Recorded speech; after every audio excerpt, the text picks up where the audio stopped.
Can you hear me? There we go. All right, I can hear myself. Well, we are so glad to be here. I'd like to say before I really get started, me and Megan have felt so welcomed and so loved, and we have just been blown away by our first few weeks here. We can't express to you how happy we are to be here. And I hate it and love it at the same time, hearing the announcements. Every other thing is, and see Cody, and see Cody, and see Cody. I'm sorry you hear my name so much, but I'm so happy that y'all kind of allowed me to hit the ground running and get things started, and that's what I wanted to do. And like I said, we've been blown away by how welcoming and ready to go everybody has been. So if you were able to read my article in the bulletin this week, I talked a little bit about setting a goal. If you had a chance to read it and if it was legible, I do struggle with grammar, and if it's wrong, it's my wife's fault. I get her to check everything, and that includes my PowerPoint, so if something's misspelled, it's my wife's fault. But this morning, I'd like to kind of elaborate on that a little bit more. I would like to talk about setting a goal. I've really enjoyed getting to hear Josh every Sunday, but even growing up we didn't have a youth minister growing up, so it was Russ Crosswhite, who is a phenomenal preacher, but it was him every single Sunday. Don't matter how good they are, it gets old. You listen to the same style over and over again. I think me and Josh are going to have fairly different styles, and honestly, I have different styles every lesson I do. But I kind of want to talk a little bit psychologically this morning. We're going to look at the need for setting a goal in biblical terms, and then we're going to talk a little bit about psychologically how to set a goal. I went through several semesters of counseling, of a counseling program to be a therapist, and I didn't finish, and we won't go into why I didn't finish. Still hope to go back one day and do that, but this is one of the big things that stood out to me. This is one of the big things that I learned about how to set a good goal.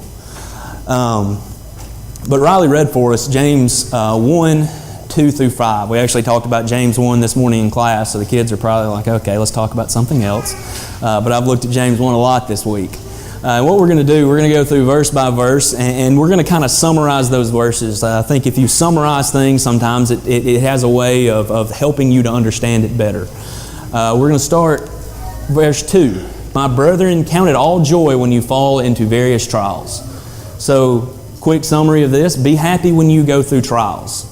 You hear that, you see that, and why? Why on earth would you be happy when you go through hard times? Why on earth, when you go through something that is not pleasant, would you be happy about it? And he kind of goes on in verse 3 to answer that. Knowing that the testing of your faith produces patience, because trials make you patient.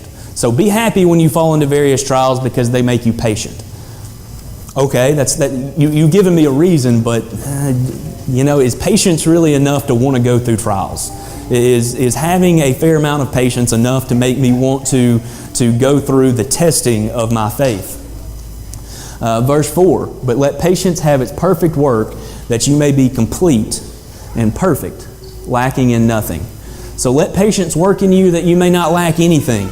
And I think that's a big one. I kind of changed it just a little bit here. I think any verse you look at, you can draw several different things from. You've probably heard before, you can read the Bible your entire life, and when you're 90, you could read it every year until you're 90, and you're going to get something different out of it every single time you look at it. So there's a reason that James chose to use the word wisdom here. But for our purposes this morning, I want to look at it and just think anything. Let patience work in you that you may not lack anything. So, okay, it's not just be happy when you're going through trials because that produces patience, but it goes even further to say that with patience, it will, if you let it have its work. I think that's a big word that we don't really look at as much as the word let. Let patience have its work. If you let it have its work, you will be perfect and complete, lacking in nothing. And the ideas all kind of run together in the same of completion, being complete. Even this word perfect. We can't be perfect, but it's this idea of being complete. So we can be a more complete, well-rounded Christian. And if any of you lacks wisdom, let him ask God, who gives to all liberally without reproach. I got ahead of myself a little bit. And it will be given to him. But if any of you lack anything, and that's where I say I'm sure he has a reason for using the word wisdom, but we're going to look at it with anything. If any of you lack anything, let him ask God, and he'll give it to you. So you look at all of these verses together. Anything. I emphasize that for the fact of wisdom. I'll have things on here, and I'll get ahead of myself, and I'll forget what I put. So I apologize for that. But you look at the summary, all of it kind of pushed together. Be happy when you go through trials, because trials make you patient. Let patience work in you, that you may lack nothing if you do ask God. So the whole section is this idea of being complete, not lacking anything. But here's the thing. You read the Bible for more than a couple of chapters in the New Testament, you will see we all lack something. Romans 3:23, or all have sinned and fallen short of the glory of God. And it's not just the idea of all of us have sinned once, but all of us are going to continue to sin. It's not just the idea that we cannot live a perfect life. No one has ever hit a point in their life and lived any substantial amount of time after that and not sinned. So, the need for grace is continual, but we always lack something. So, you look into that, and that brings up a problem. And the problem is that we all lack something. And again, I'm looking at this kind of from a therapeutic perspective. How a therapist looks at someone who comes into their office and tries to help them by setting a goal. We can look through the Bible. We have a problem. The problem is that we are not perfect, that we lack something. Therefore, we need to do something about that. And the first step to taking care of this problem is to accept it. Accept that you have a problem. The first step to solving any problem is accepting that there is a problem. So if you cannot look at yourself and say, I am not perfect, you're not going to get anywhere. There's a whole school of thought in counseling about the idea that you don't really talk about the problem, you just talk about the solutions. I don't like that. There is another school of counseling that I really do think is a very good idea. You have to know what you're facing to be able to beat it. You have to look at the problems and know exactly what they are to be able to overcome those problems. It was supposed Socrates didn't write anything down, but it was supposedly Socrates who said, an unexamined life is a life that is not worth living.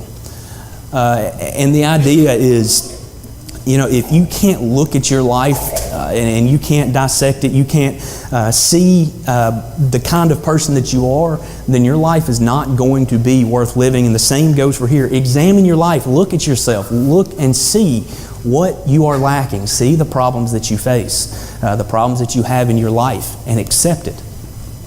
Never be naive enough to think that you are perfect. No one in this room is perfect. I can tell you I am not. My wife can tell you I am not. My dad certainly can tell you that I am not. But don't ever trick yourself into thinking, I'm good for now. I don't need to work on anything right now. Honestly, it's a ridiculous thought. And no matter how small an issue is, you have a problem. And I think this is something that a lot of people kind of trip up on. I struggle with this, but it's really not that big a deal, so I'm just not going to worry about it. No. If it's a problem, it's a problem. The Bible doesn't make a difference between murdering someone and telling a little white lie. They're both sin. And sin causes death. The idea that sin is all equal in the eyes of God doesn't really say it outright, but what it does say is sin separates you from God. Sin is death. It doesn't matter how small an issue is. It's a big problem. The greatest athletes know their weaknesses. And I use LeBron James for a reason. It's not because I like LeBron James. In fact, I very much dislike LeBron James. But I'm a big Michael fan. What I can say about LeBron James, some of you might not be a sports person, but hang with me. When he came into the league, he was great at scoring. He could dribble. He could pass. He was not a good shooter. He was not known as a good three-point shooter. But now, he is one of the better three-point shooters in the league. Reason being is because he was able to see what his weakness was, and he worked on it. One of the reasons basketball is my favorite sport is because I think you have to be the most well-rounded in basketball more so than any other sport. That's the same idea as us as Christians. We want to be well-rounded. And it's the same idea as, we lean on the things that we are good at and we try to get better at the things that we are not. You do the same thing in sports. And a great athlete can know his weaknesses. And the greatest can put their ego away and admit that they are not the best at certain aspects and work on them. And that's the second step, is putting away your ego. Because it's very, very difficult to admit that you have something wrong, that you need to work on something because of ego. But we put our ego away. We be humble enough to admit that we have a problem. So we look at our life, we examine our life, we see that we have a problem in our life. And we're humble enough to admit that to ourselves, and if necessary, we are humble enough to admit that to others. And again, I bring up Romans 3:23. It's just one of those easy go-to verses because you see it and it says so much in so few words. We're all failures. None of us are perfect. We all need work. It's such a simple idea. And when you look at the idea of ego, it gets in the way of progress. And I think this is a pretty good picture to go with it. Imagine in the political world or really anywhere in life, if you take ego out of it, how much more would be accomplished? If politicians didn't have to worry so much about being elected again, that they could just do what they needed to do and get done what needed to get done, how much better would our country be?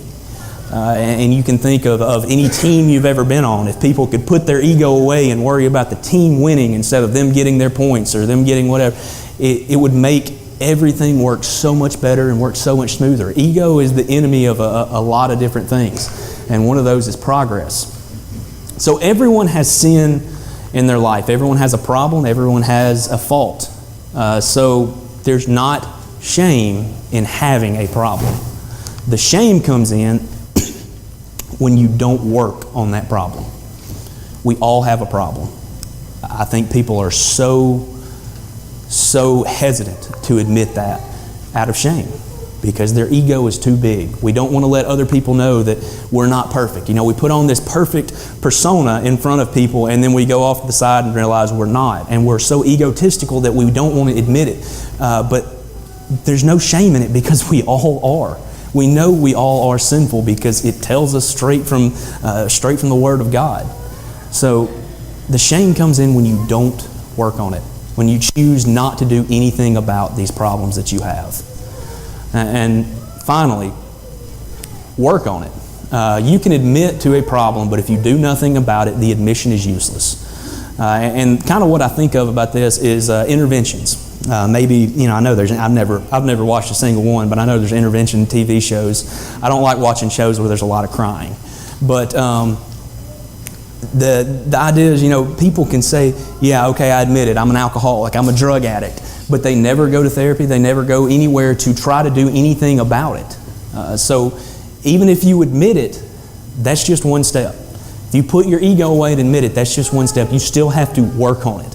You still actually have to put forth the effort to do something about it. James 4:17 says, therefore to him who knows to do good and does not do it, to him it is sin. So if you know there's a problem, it's sinful not to fix it. It's not just the idea of seeing someone fall down, you need to help them up, and you don't, that's sinful. It's also the idea of, look, I know I'm supposed to be the best Christian that I can be. I'm supposed to be the best version of myself that I can be. I'm supposed to do everything in the name of God. So if I don't do everything I can to be better, to be complete, then it becomes sinful. So it's sinful not to work on our problems. Things don't get solved in a day. So the next step is to make a plan. I feel like I've said problem 100 times in the last few minutes. So now we go to the solution. And the solution is to set a goal. Excuse me. The solution is to set a goal of how to get better. And this is kind of the bulk of it. The bulk of my lesson today is to how to make the right goal. This is something that we learned in school, and it made so much sense to me, and that's why I want to share it with you this morning. So 5 goals for goal setting. There are more, there are different kinds, but these are 5 that I really enjoyed. The first one is to be specific. And how we're going to do this is we're going to put a goal up there. I don't know if you can see that. I hope you can see. I know it's pretty small. And then a problem with that goal.